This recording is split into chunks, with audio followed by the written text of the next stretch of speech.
तो चलो अब हम थर्ड क्वेश्चन को शुरू करते हैं, ठीक है। इसमें मैंने जैसे पहले भी बताया था, इसमें डबल ट्रायंगुलर रीजन बनेगा, ठीक है। तो ये थोड़ा अलग टाइप का क्वेश्चन है पहले वालों से। इसमें फंक्शन हमें एक्स वाई दे रखा है, ठीक है। और सबसे पहले ये चेक करते हैं ऑर्डर सही है या नहीं है। देखो वाई यहाँ पे है, यहाँ पे भी वाई के टर्म्स में है लिमिट्स, और यहाँ पे एक्स है, यानी कि ऑर्डर तो सही दे रखा है, ठीक है। अगर सेम सेम वेरिएबल होता तो रिपेल करता, मतलब गलत था ऑर्डर, पर ये सही दे रखा है। तो हमारा फर्स्ट स्टेप क्या होता है कि right correct order is equals to I. तो करेक्ट ऑर्डर ही दे रखा है, तो आई जो होगा वो हमारा सेम ही हो जाएगा, 2 - y X Y D X D Y. Second step क्या होता है कि हमें आई से लिमिट्स लिखनी होती है।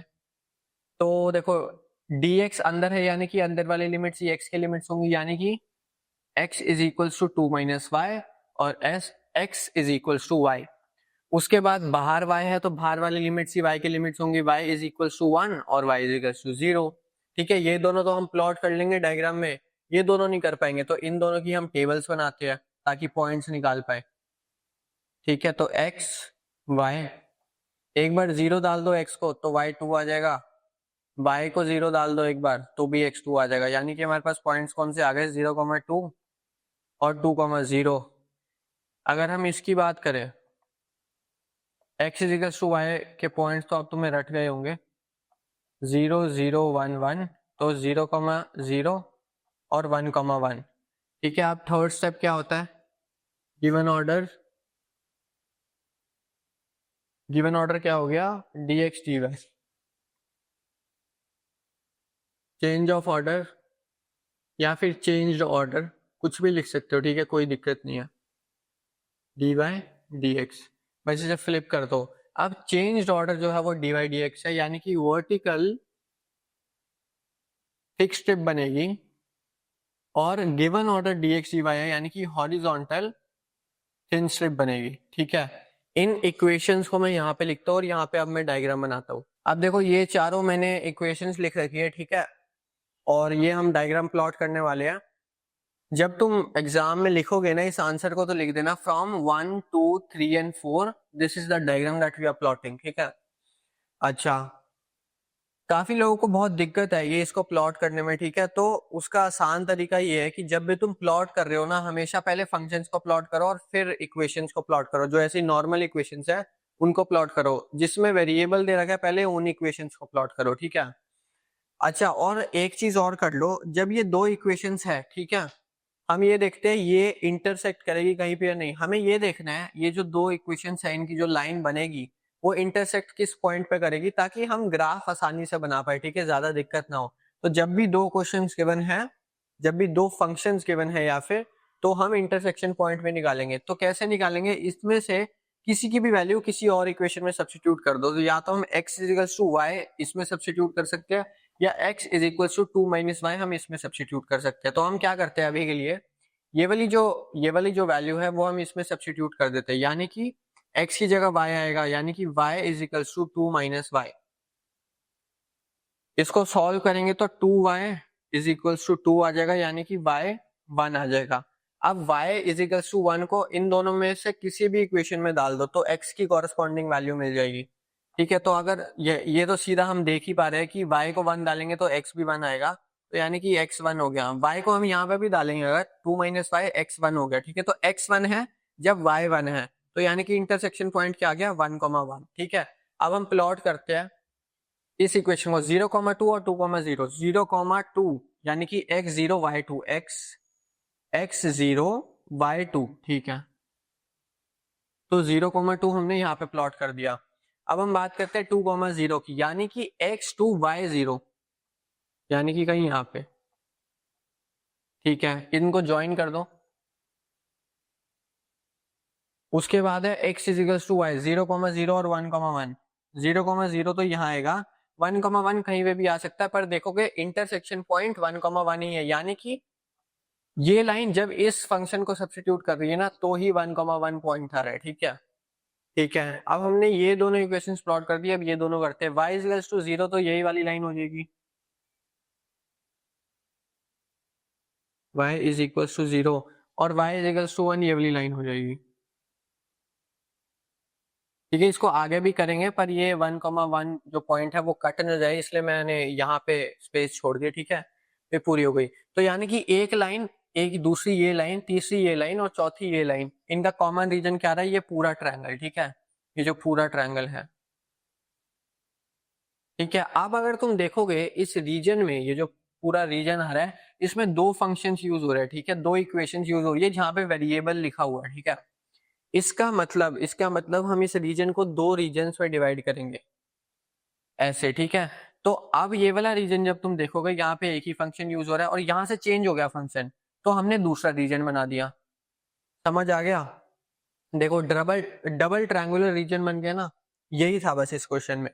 तो अब हम क्या करेंगे, ये यूज करते हैं। ठीक है, हॉरिजॉन्टल थिन, यानी कि एक ऐसी बना दो, दूसरी ऐसे बना दो, कंटिन्यूअस मत बनाना। ठीक है, डिसकंटिन्यूअस बनाना। और वर्टिकल थिक, यानी कि एक ये बना दो इस रीजन की, और दूसरा ये बना दो इस रीजन की। ठीक है, ये रीजन 1 हो गया, ये वाला, और ये रीजन 2 हो गया। ठीक है, अब मैं इन सब को मिटाता हूँ और हम लिमिट्स लिखते हैं, स्टेप 5 पे जाते हैं। अब देखो, क्योंकि रीजन्स दो है, इसलिए हम लिमिट्स भी अलग अलग निकालेंगे दोनों रीजन्स के लिए। अगर हम पहले रीजन की बात करें, ठीक है, ये वाले ट्रायंगल की, तो देखो जो थिक स्ट्रिप है उसका बेस एक्स एक्सिस पे लैंड कर रहा है, यानी कि एक्स की लिमिट्स कांस्टेंट होगी। और इस रीजन में एक्स कहां से कहां तक जा रहा है? 0 से 1 तक जा रहा है। ठीक है, देखो यहाँ पे अगर तुम देखोगे तो तुम देख सकते हो, यहाँ पे y1 आ रहा है। ठीक है, चलो लिखा ही हो यहाँ पे तो, और यहाँ पे x भी 1 आ रहा है। ठीक है, इस पॉइंट से देख सकते हो, इसका मतलब क्या है, x 1 है और y भी 1 है, तो बस उसके कॉरस्पॉन्डिंग जो भी पॉइंट यहाँ एक्सिस पे कट करेगा, उसका मतलब वो वही वैल्यू हो जाएगा जो वैल्यू हमने यहाँ पे लिख रखी है। इसलिए ये x इजिकल्स टू 1 हो गया और ये y इजिकल्स टू 1 हो गया।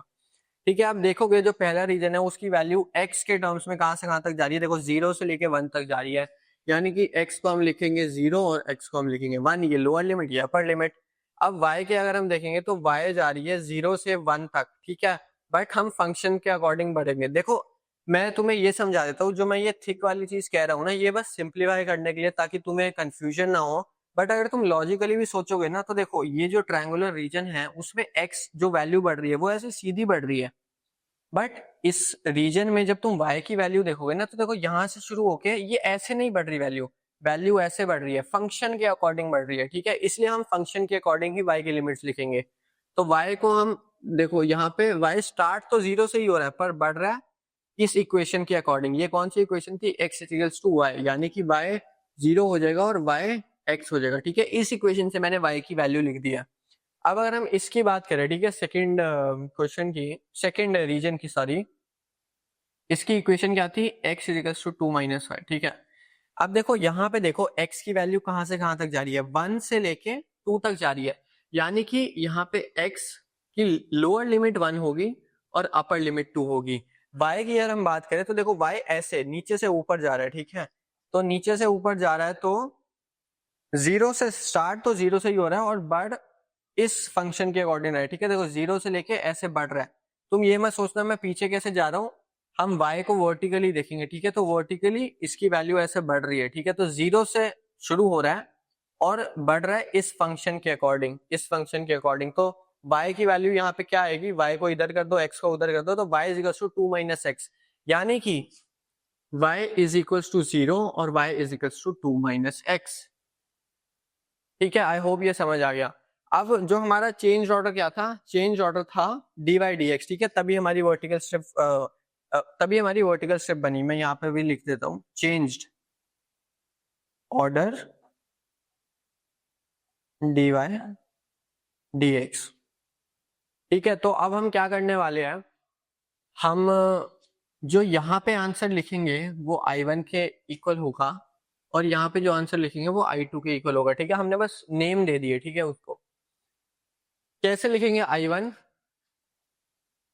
जो ऑर्डर है वो तो इस चेंज ऑर्डर के अकॉर्डिंग लिखेंगे, यानी कि dy dx।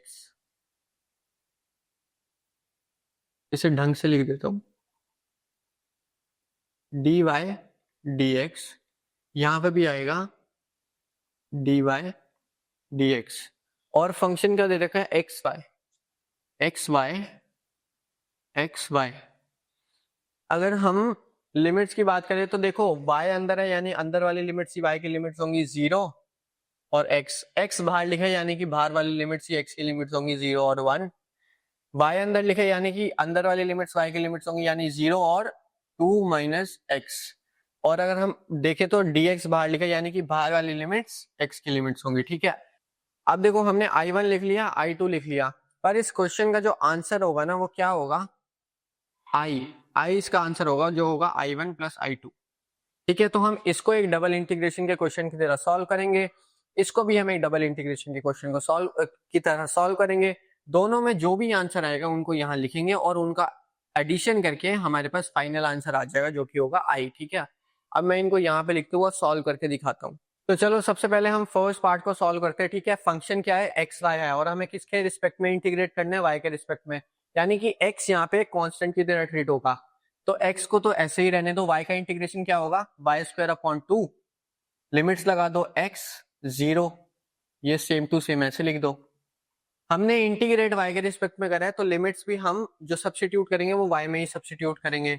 तो सब्स्टिट्यूट करो, वाई स्क्वायर की जगह, वाई की जगह हम एक्स लिखेंगे तो एक्स स्क्वायर बन जाएगा और एक्स एक ऑलरेडी है तो यानी कि एक्स क्यूब बाई 2, और माइनस जब हम 0 को सब्स्टिट्यूट करेंगे तो माइनस 0 ही हो जाएगा तो वो लिखने की जरूरत नहीं। ठीक है, तो 0 1 dx।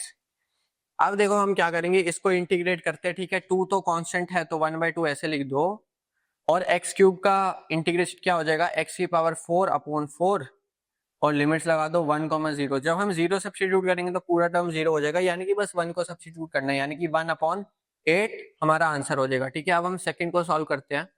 सेकंड में भी फंक्शन सेम है, यानी कि ये सेम टू सेम ऐसे लिख दो, वाई स्क्वायर अपॉन 2, लिमिट सब चेंज हो जाएगी। ठीक है, 0 2 माइनस एक्स, और बाहर लिमिट्स क्या है 1 2 और dx। ठीक है, ये मैंने उल्टा लिख दिया। ठीक है, 2 माइनस एक्स तो ऊपर वाली लिमिट दे रखी है, ये 0 है। ठीक है, अब हम क्या करेंगे, इसको पुट करते हैं। ठीक है, हमने y के रिस्पेक्ट में इंटीग्रेट करा है यानी कि लिमिट्स भी हम y के रिस्पेक्ट में ही डालेंगे। 0 को सब्स्टिट्यूट करेंगे तो टर्म 0 हो जाएगा, तो मतलब बस 2 माइनस एक्स डाल दो y की जगह, तो x बाई 2, 2 माइनस एक्स का होल स्क्वायर, और बाहर सेम टू सेम लिख दो जो गिवन था। ठीक है, 2 माइनस एक्स को खोलो तो a माइनस बी का होल स्क्वायर क्या होता है, a square plus B square minus 2ab, तो x बाई 2 ये हो जाएगा a square plus B square minus 2ab, 2ab। ठीक है, और dx को ऐसे ही लिख दो। अब हम क्या करेंगे, x को मल्टीप्लाई कर देते। ठीक है, अपॉन 2 को भी, मतलब x बाई 2 को हम अंदर मल्टीप्लाई कर देते तो ये हो जाएगा 4x by 2 plus x cube by 2 minus 4x, 4x हो जाएगा 4x स्क्वायर अपॉन 2। ठीक है, इसे और सॉल्व कर लो, ये हो जाएगा 2x plus x cube by 2 minus 2x square, इसे सही से लिख देता हूं 2x स्क्वायर। ठीक है, और बाहर क्या आ जाएगा dx। अब मैं इसे आगे सॉल्व करता हूं। ठीक है, तो I1 1/8 आया था अपना और I2 ये आया था, I2 को आगे सॉल्व करते हैं। ठीक है, देखो x के रिस्पेक्ट में इंटीग्रेट करना है तो 2 तो कांस्टेंट हो जाएगा, x का इंटीग्रेशन हो जाएगा एक्स स्क्वायर अपॉन 2, यानी कि 2 को ऐसे लिख दो एक्स स्क्वायर अपॉन 2 प्लस 1/2 को ऐसे ही लिख दो x की पावर 4/4। ठीक है, x क्यूब को इंटीग्रेट करा मैंने, माइनस 2 को ऐसे ही लिख दो, एक्स स्क्वायर का इंटीग्रेशन क्या हुआ x क्यूब बाय 3। ठीक है, और बाहर हम क्या लिख देंगे 2 और 1। सबसे पहले हम इसको पहले सिंप्लीफाई कर लेते हैं। ठीक है, एक्स स्क्वायर प्लस एक्स की power 4/8 minus 2x cube by 3। ठीक है, 2 और 1। अब सबसे पहले अपर लिमिट सब्स्टिट्यूट करते हैं, यानी 4 प्लस 16 अपॉन 8, 2 हो जाएगा माइनस, ये क्या हो जाएगा 8 आ जाएगा, 16 अपॉन 3 यानी कि माइनस 16 अपॉन 3, ये अपर लिमिट हो गई। माइनस लोअर लिमिट हम क्या करेंगे, 1 सब्स्टिट्यूट कर लेना बस, 1 प्लस 1/8 माइनस 2/3। ठीक है, इसे और सिंप्लीफाई करते हैं, 4 प्लस 2 माइनस 16/3 -1 + 1/8 -2/3, नहीं -1 -8/3, मैंने माइनस मल्टीप्लाई नहीं कर जो बाहर है, और ये हो जाएगा +2/3। ठीक है, अब इसे सॉल्व करते क्या हो जाएगा, 4 + 2 - 1, 4 + 2 कितना हो जाएगा 6 -1 5 हो जाएगा, 5 -1/8 -16/3 और +2/3 यानी कि -14/3। अब इसका एलसीएम ले लेते हैं 24, यानी कि 5 × 24 लिखेंगे, -3 -14 × 8। ठीक है, इसे सॉल्व करोगे तो क्या आंसर आएगा, 14 × 8 कितना होता है, 14 × 8 80 + 32 यानी कि 112, यानी कि -112, और -3 ऑलरेडी यहाँ पे था। 5 × 24 क्या होता है, 120 होता है अपॉन 24। इसको आगे हम सॉल्व करेंगे तो 115 हो जाएगा। ठीक है, माइनस में टोटल 120 है, यानी कि 5/24 आंसर आ जाएगा। ठीक है, यानी कि जो हमारा I होगा वो होगा I1 + I2, यानी कि 1/8 + 5/24, जो कि हो जाएगा 1 हम एलसीएम ले लेते हैं। ठीक है, 24 का, तो यहाँ पे 3 आ जाएगा +5। ठीक है, तो यानी कि ये कितना हो जाएगा 8/24। इसको आगे अगर हम सॉल्व करेंगे तो यानी कि 4/12 हो गया, यानी कि 1/3 हमारा आंसर आ गया। ठीक है।